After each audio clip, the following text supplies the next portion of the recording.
Good Monday morning, Facebook. Ryan Finnegan here, owner of Finnegan Security Solutions. Today, I want to talk to you mid-morning about active shooter and hiding. So we've talked about it the last couple of days. We've talked about kind of some general overview of active shooter events, where they have occurred, and that you are not immune, no matter who you are or where you are or what you do, from a random act of violence. Friday, we discussed briefly how to run during an active shooter event and how we want to run to cover if possible, if not cover being a hard object, or concealment being something that will cover somebody being able to see who you are, where you are, or your outline, and then how to move from cover to cover, because when I run, I temporarily only want to stay in a place, if possible, to be able to look to the next one. So with that, we want to talk about hiding. So when we hide from an active shooter event, there's a couple of things that I want you to take into consideration. So one, when I hide, the only sole purpose I'm going to do when I hide is either look for my next move or prepare to fight, period. I'm not going to hide and hope. I'm not going to hide and update my status. I'm not going to hide and contact my spouse or my mom or my girlfriend or my boyfriend or whoever the case may be. I'm hiding and preparing to fight. I'm not worried about recording it. Not worried about giving a live by live Twitter or Instagram or Facebook update. I am hiding and preparing to fight so that I do not die. So I want to turn off the lights if possible, right? And I want to turn off my cell phone or silence it and put it in my pocket or put it away. The only thing that I want available are these two hands, looking for improvised weapons. It's important, if you can, to look for improvised weapons. So I want you to, if you're at the office, I want you to stop right now. I want you to take a look around at what are some things that you could use for an improvised weapon. So some of those things could include what I have in my hands: an ukulele, right? It could be binders. Now, what is a binder going to do? Is this going to hurt anybody? Nope. But if I throw this as hard as I can at your head at close range, it will invoke a flinch. Once I invoke a flinch, because what happens is the brain can't process this flying at full speed at your head. The brain thinks it's in trouble, so it will instinctively flinch. When it instinctively flinches and I'm holding a gun and I do this, the gun comes offline. That gives me milliseconds in order to be able to grab the gun, to grab it and put it under control. I could have staplers, scissors, knives, pins, coffee cups, anything that I can use to either smash somebody's face, right, or throw at them at as hard as I can to invoke a flinch, will give me just an oh shit factor to get the gun off of me, to be able to start to work control. If there's two or more of us in the same space, I need to quickly devise a plan on how the 2 or 3 or 20 of us are going to survive this, who's going to do what, and if that door opens, how we are going to attack the shooter, right? There is no need for 2 or 3 or 4 people to hide and do nothing. There's numbers. You've got to control the situation. If there's resistance, because you've got to remember, active shooters want body counts. If they are headhunting for a specific person, then they may stay and look. But for the most part, school shooters, even if it's workplace violence that turns from I've shot my intended victim, now I'm going hunting, is they don't want to stay and play. They know their time is limited. You have 3 to 5 to 7 to 8 to 9 minutes, depending on where you are, 12 to 15 minutes before somebody's coming. Do not sit and wait. Okay, next, don't open the door. Very important. If I knock on the door and tell you I'm the police and you believe me and I'm a shooter and you open the door, I'm shooting you. Don't open the damn door. Next, talk about doors. All right, I'm going to show you this here in a second. Two types of doors. Ones that open inward towards you, ones that open outwards away from you. If your door opens inward to your office or your meeting space, or whatever the case may be, I've got to jam that door closed. And when I jam it closed, I want to jam it with very heavy things. Again, active shooters want body counts. If I'm trying to push a desk a long ways and there's a desk and there's chairs and there's things that crammed up there, and I've got to spend 2 or 3 minutes not knowing unless I know my intended target is within the space that I want, I'm simply going to move on. If the door opens outward and I can't jam it shut, I want to pile stuff as high as I can. So whether I flip my desk upwards, whether I push it and I put chairs and I put all the stuff up that I can that gives them limited space in without either having to try to shove it all in or start pulling it all out. Again, it's a numbers game. And if that occurs, I am ready to freaking fight as soon as I have a chance to grab the person, grab a gun, whatever the case may be. So if I'm in cubicle land, there isn't much protection. There isn't protection in the walls and there isn't protection in doors. So you can try to climb under your desk. Depending on the way the desk is, your chances of him or her, I'm going to say him because most shooters are males, simply walking by and just looking in and not peeling chairs away. If they pull chairs away and you're under a desk, you're screwed, right? You're just going to get shot underneath your desk. But if that's the only option I've got, I got to try to take it, or I could try to prepare myself to fight if that threat comes around the cubicle.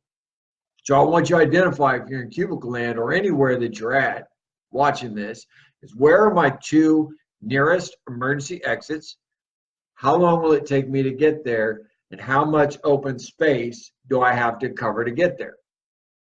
So I may have to run 75 feet down an open corridor to get to the emergency exit, whether it's stairs, whether it's the front door, back door, side door, whatever the case may be. I want to identify that now, and then I want to identify what is between me and that door. Is there spaces I can duck into, duck back out? Is there offices along the way that I may be able to duck into if they're unlocked, and then close them and lock behind? So I want to identify those prior to. Right, so we talk about doors. More importantly, right, is I want to talk about angles. Angles are what will kill you, right? What will kill you is a round that travels through a space that hits you in a vital area and you bleed out. The only way that I'm going to do that is through angles, unless I've got weak walls, right? So when I talk about angles, what I want you to do is I want you to look at your space and think, where could I get shot? Okay, a couple of things to think about. The easiest one is here. When I come in the room is that immediate space that I can see from the hallway. But what most people don't think about or consider is the angles from the hallway. So those are, if I'm standing here,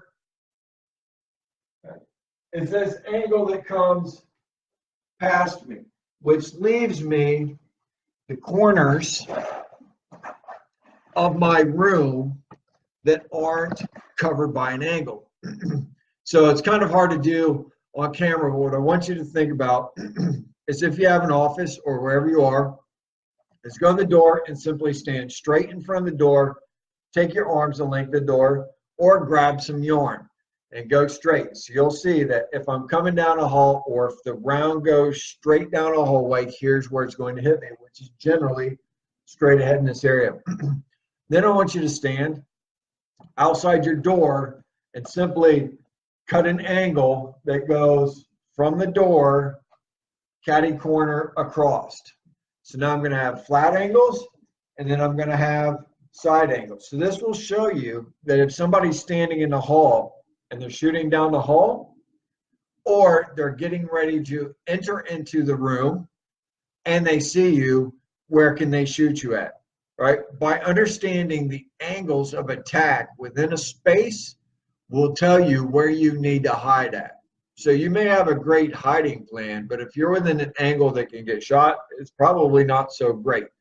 So I may want to, excuse me, try to tuck into a corner, or if I know that my angle is here, is where I've got to stand to fight, is really skinny because the angle of attack cuts across my body before the gun and the shooter enter the room. So I want to start to look at that. And what I'll try to do is I'll draw something and I'll drop it down in the comments so that you can see what I'm talking about. But it's important to know where you can get shot from. Next, very important, is where is my meetup location? Because I'm not opening that door. Not happening. I don't care if you tell me that it's you, not opening the door because I don't know if you're the shooter. But where is my meetup location that when I exit, do we have an established spot? If not, if we go into, we know the shooter's down, right? And the police are starting to evacuate, is where are we meeting at? If you don't know where that is, you've got to ask a question. If you don't have it established, establish it today, because you never know when it will hit. And after an event is not the time that you want to try to figure out, were we meeting at the flagpole, or were we meeting at the monument? Were we meeting at in the field?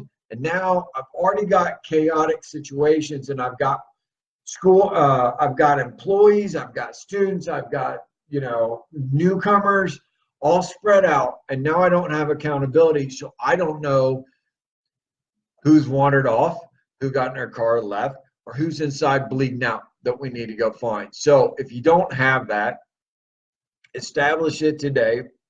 And now is a good time as ever to remind your staff within your organization that if we've got to leave, here's our emergency evacuation place. We're going to meet at X for fires, active shooters, whatever the case may be, carbon monoxide leaks, gas leaks. Here's where we're going to meet. We have 2 of them. Here is our primary location. Here is our alternate location. Go to one of these 2 spaces if we've got to do an evacuation, period. It is 30 seconds, but it will save a life by having an ability to do rapid accountability, because everybody remembers. Okay, and my final note, remember, hiding is temporary. When I hide, I am ready to fight. Or I'm going to hide if I'm running, I'm simply going to temporarily hide. I'm going to plan my next move from cover to cover, from hard object to hard object, in a 3 to 5 second burst of a sprint. Remind yourself. You can simply tell yourself in your head or out loud, at that point it is not going to matter. I'm up, he sees me, I'm down. Within that 3 to 5 seconds, I'm planning my move. When I get there, I'm preparing to fight. If I'm inside and I've got to hunker down, if the door opens in, I'm jamming it so that it can't, and I'm looking for improvised weapons, right? Fire extinguishers, knives, scissors, 3-hole punches, ukuleles, doesn't matter, fans, something I can throw at their head to invoke a flinch, or something I can crack their skull with in order to incapacitate them so that I can control the weapon. If the door opens outward and I can't jam it, I've got to stack things high, and I've got to prepare to fight. I'm not opening the door until absolutely necessary, that I know the shooter's down and it is police. I'm not getting lured into it, and I know where my evacuation point is.